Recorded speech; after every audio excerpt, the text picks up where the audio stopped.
it's this children's book called The Sound of Silence, where this boy living in Tokyo is trying to find silence. And he goes to all of these places in the bamboo forest, all of these places where you think, where's the silence? Where's the silence? And there was always noise. Always something would come in and create the distraction, would create the noise. He's like, no, this isn't silence. And then finally, towards the end, he gets to his classroom early and he's sitting at his desk and nobody's there. And he's looking out the window and all of a sudden he finds it. He finds silence and he recognizes the silence was always there. The silence was there in between the noise. That's what we're coming to. We're landing into, should we choose to find the silence in between the noise, because it's really noisy out there, right? You can either pay attention to the noise that is on this side and the noise that is on that side, or you can focus on the space, that liminal space in between, which is the point of silence, which is the same as the field, as the birth canal, as that passageway from one experience to another experience. And we are in that liminal space right now. That is the point of creation.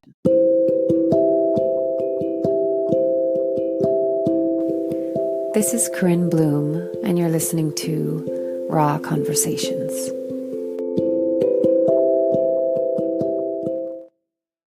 Hello, beautiful people. How are you doing? I hope you're well. I hope your week was well. If you're watching this as the episodes are being released, second week of December, and last week was very intense.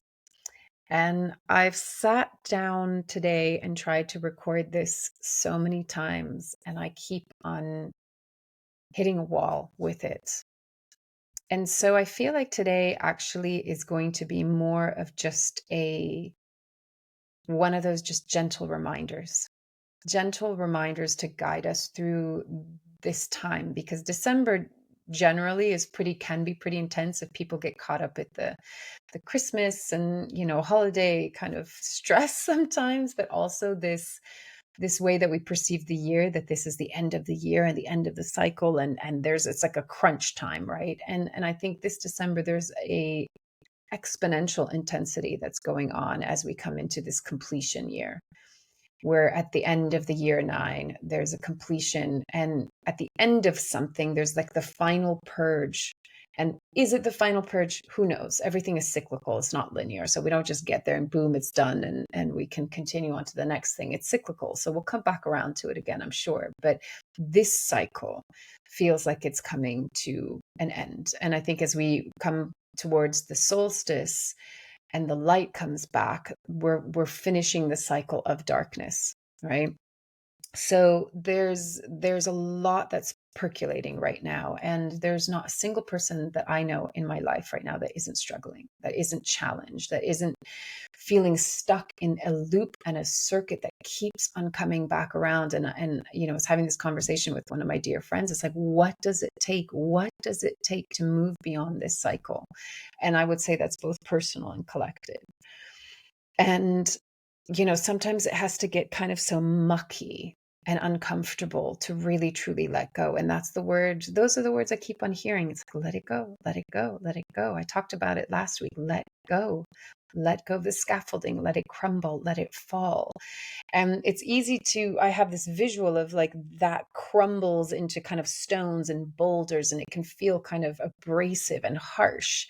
And yet this morning, as I was writing, I saw those boulders and those stones turn into petals, and they just lay at the foot of the path. And it's almost as if to say, as your bare foot touches the roughness of the ground, the petals are there to say, I'm going to bring grace into your journey. I'm going to soften your landing as your bare foot hits the ground, the bare ground. And that's what we're really needing metaphorically. It's like the bare foot on the bare ground. We're really coming back to the bare bones of everything. And so it's a time that we're moving through right now that is like, let go of the baggage, let go of the stories and the identities. And I'm going to touch into what I heard in my meditation this morning was, are you ready? Firstly, are you ready for your life to radically change in the most positive way? And I said, yes. And then what I heard was, okay, are you willing to let go of all of your old identities? all of the old stories, all of the old ways in which you could defend yourself or go into victimization. So when things are hard, you have something else to point to. Because what's happening right now is we're coming back into sovereignty. And sovereignty requires self-responsibility. And self-responsibility requires kindness, compassion, patience. And so the true test that I'm feeling into right now is patience. We're being tested on how patient we can be. How frequently can we return home into ourselves, that we can sit and feel all the feelings, the fears, the worries, the anxieties, the stress, the overwhelm, the confusions, the longings, the desires, the humanity of it all, and come back into that 0 point, that place of stillness, that place of being, that place of rawness and realness that is letting the scaffolding and the masks and all the baggage and all the identities and all of the fakery that we've been in. And again, as I was writing this morning, it was like the dualities are really coming up right now, that in times of deception, we're learning to see truth. In times of fakery, we're learning to embody that which is authentic. It's like the duality is saying, do you get it now? Do you see it now? And the point is to come back to this 0 point place that is the analogy that I've often shared, that the soul, our real true self, is the canvas behind the painting. And the paint and all of the painting, on it that gets smeared and smothered all over it are just our experiences. But what we're learning right now is you're not the paint. You're not the paint. You are the canvas. And sometimes the painting has to get really murky and muddy. It's almost like the visual I have is this getting old. It's like getting brown because too much paint is getting put on it. There's too much going on. It literally is a phase of too much information, too much stimulation, too much distraction, too muchness, right? And sometimes we have to be confronted with that kind of so blatantly, so that two things happen. One is that we recognize I am not this. I am not the paint. I am the canvas, metaphorically speaking. But also sometimes it takes discomfort for us to really be lovingly forced into surrender, to really go, okay, I let go. I let go. I am not this. And so it's a stripping back. It's a stripping back of everything that we thought we were that we're not. And it's really coming into the bigger truth with a capital T of who we are. But this patience piece is really, really being tested. And I don't know if you guys are experiencing this, but this kind of this loop and this circuit of repeated patterns. I'm back in a position for the third time in the last kind of 2 years. And I'm going, why? Why am I back here? Why am I back in this circuit, in this loop? And it's like that voice that said, are you willing to let go of everything? And if we're in this completion year, and if we're in the year of the snake and the shedding of the skin, we have to confront that which we are letting go. We have to see the very thing that we've been stuck in and then go, you know what? No, I do not choose that anymore. I do not prefer that anymore. What I do choose is this. What I do prefer is this. But that requires us to be spiritually mature, emotionally mature. It requires that piece of sovereignty that's coming in, that is asking us to take self-responsibility, that is asking us to no longer look externally and point the finger to blame something else for our misfortune and our challenges and our pain and our suffering and all of that. We're going, okay, it's actually not even about blame. It's just about, okay, this is my experience that I'm having. How do I choose to be in it? It is all about being. And I think the test that I'm experiencing right now is I'm in a place where you don't live here. There's nothing that grows here. It's absolute and complete stagnation. And so the only place for me to go to is in being. Whether that's in meditation or as I'm taking a walk, and the land here doesn't inspire me at all. So I'm looking at just like the brown trees. It's the same brown and the same green and the same road and everything is the same. And because there's no life happening, it could be really easy to just go into this like oh, this sucks. This is so uninspiring. But the invitation in it is find the inspiration in the dullness of it, find the beauty in the mundane, find the novelty in the repetition. Again, the duality is showing us something. It's showing us actually that gateway in between. And I really I was listening to a short video, this woman, the scientist, that was talking about when we are manifesting. She was talking actually about electrons, that the quantum leap, it isn't that it goes from here to that place, right? So if I were to put it into, I'm here in my current life and I'm wanting to manifest this life that's over here. And what we think to is to jump directly to that. Like, okay, I want to put myself into there, right? I'm going to feel what it feels like to live in that life, and what, the sensations, the emotions that are in my body as if I were living it now. And that is often the way that manifestation is taught. And it's certainly what I've done in the past. But what she was talking about is the electron is in a point, and then it literally disappears and it pops out at another point. So what's happening in between? What is that liminal space in between? And I spoke about the liminal space last week, I think it was. That's the field. So in order to quantum jump, I know I'm getting a little bit technical here, but in order to get to where we want to be, we don't just get there straight. It has to go through the field. And the field is what I've really been feeling in my meditations recently. And I think it's been why it's been so beautiful and I've wanted to stay there, is because the field feels like this realm of this liminal space. The way that I often see it, and I'm sure it's different for everyone, but the way that I often see it is kind of like this dark space. It's the void, but it's not dark. It's actually full of light. It's a complete paradox. And I often see kind of waves, but they're like just like outlines of waves. And it's hugely expansive, and it continues to expand and expand and expand. And yet it's that stillness in motion, right? It's everything and nothing at once. I mean, I don't even want to put all of this into your mind because you should have your own experience of it. But the point of it is it's the place of possibility, of infinite possibility.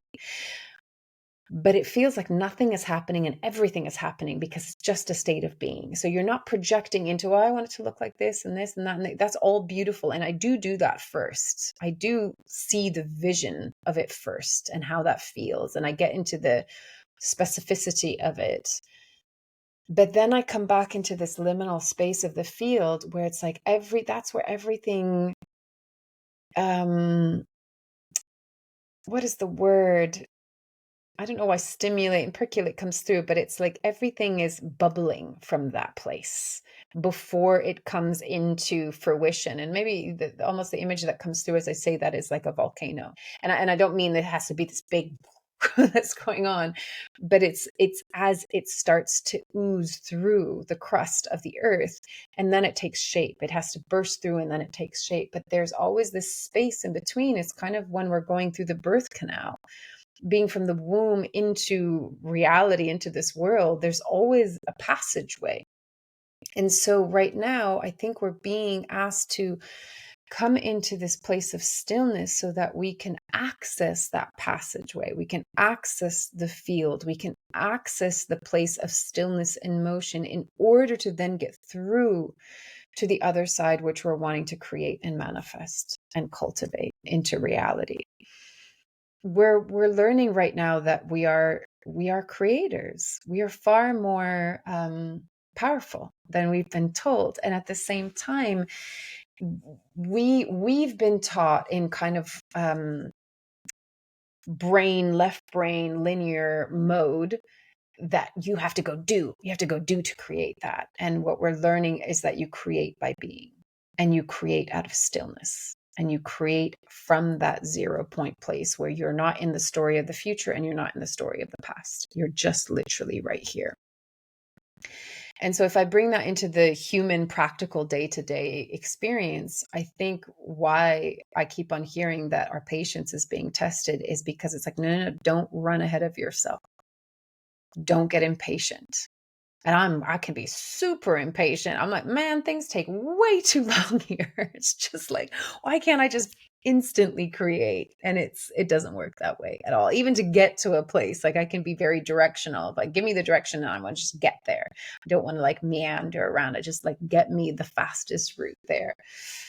Which is kind of ironic because I talk a lot about being, and then I'm like, no, I want to get there fast. Don't give me the layover, the stopover. I want the direct flight. But this invitation to come into patience is actually just an invitation to come into being. And so it's without coincidence that at the busiest time of year, which is so counterintuitive, it is so counterintuitive because, as I said, we're going to the darkest time of year. So it's the time that we should be going the slowest, the softest, the gentlest. We should be going way more inward. We should be resting more. And instead of it's like lights, candy, sugar, alcohol, parties, staying up late at night, like it's the absolute opposite of what we should be doing. But let the discomfort maybe of either the outer chaos or the stress or pressure that you might be feeling, or maybe you're also in this circuit, this loop, this repeated pattern. Let the discomfort of it bring you here, right here, and be with your feelings and notice the stories that are attached to it, and then let them go. It's so annoying. I know it's easier said than done, but it's like really making this choice of, I don't need to play this game anymore.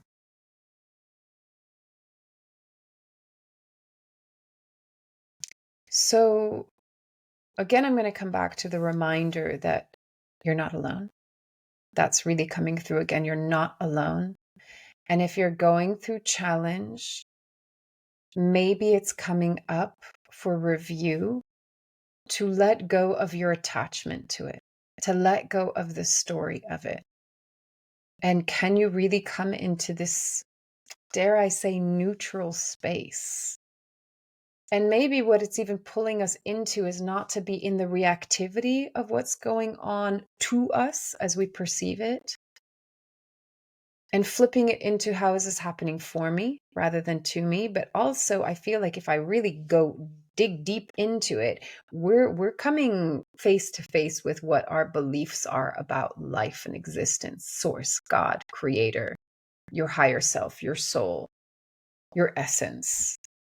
We're going into the deep shit right now, which for me is like, this is fantastic, but it means that the outside has to get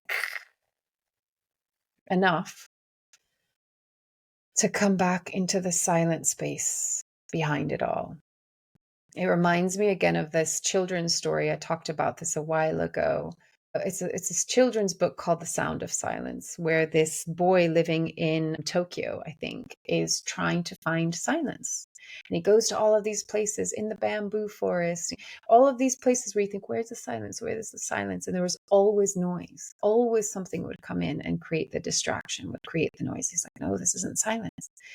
And then finally, towards the end, he gets to his classroom early and he's sitting at his desk and nobody's there. And he's looking out the window and all of a sudden he finds it. He finds silence and he recognizes the silence was always there. The silence was there in between the noise. That's what we're coming to. We're landing into, should we choose to find the silence in between the noise, because it's really noisy out there, right? Even if you don't plug into anything, like I don't, but I can feel it. I can sense it. You can either pay attention to the noise that is on this side and the noise that is on that side, or you can focus on the space, that liminal space in between, which is the point of silence, which is the same as the field, which is the same as the birth canal, which is the same as that passageway from one experience to another experience. And we are in that liminal space right now. That is the point of creation.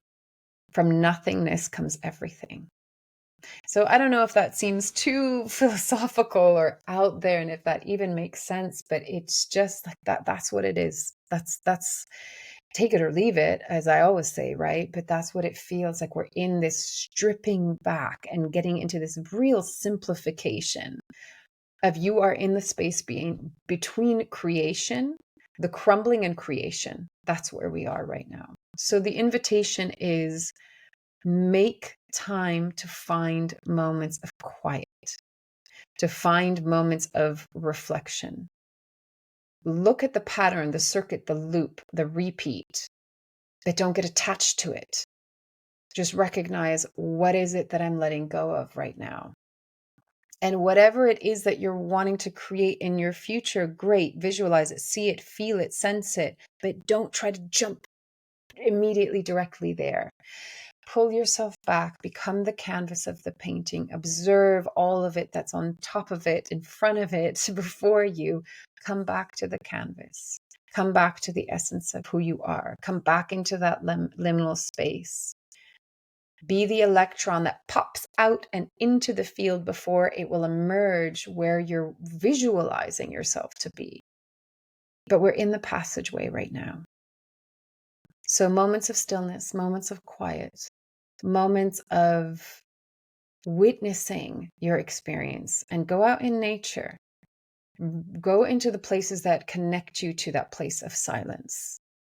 Yesterday, I drove an hour and a quarter to get to a place of the sea, and I was just on the beach with my daughter, and she was kind of playing, and I was just lying against a rock and hearing the waves, the gentle waves, and that kind of flow, that rhythm, like the breath of life. It's like the breath of creation. It's the waves. And by the end of it, I felt so tired, but tired in a really lovely way, like relaxed, like I could just go to sleep like a baby and just feel held in that sleep, right? Not tired fatigue, but just, wow, I feel actually so relaxed and so calm right now that I get to rest. So those moments right now are really, really, really important. And that is going to bring us into greater intuition, greater sovereignty, greater sense of self, greater authenticity, greater being, so that then when we take action, it's coming from an embodied, empowered place of, I am the co-creator, in flow with, I'm not controlling it, but I'm in flow with source. And we're not going to play the old game of reacting to constant stimulation that tells us, look at how scary this is, look at how terrible this is, look at how stressful this is, look at how, you have to do this. Like, no, just F it all. What year do you want to step into? What world do you want to create? Who do you want to be? Who do you need to be in that new world? Jump into the liminal space. And then we'll soon see what comes out on the other end. But I think it has the potential to be incredibly beautiful. But, get uncomfortable. Let it invite you into letting go and surrendering, and come back into that 0 point place. So enjoy it. Enjoy the field. I hope that's made sense. As always, take it or leave it as feels right for you. And loving you from afar. Thanks for being here with me.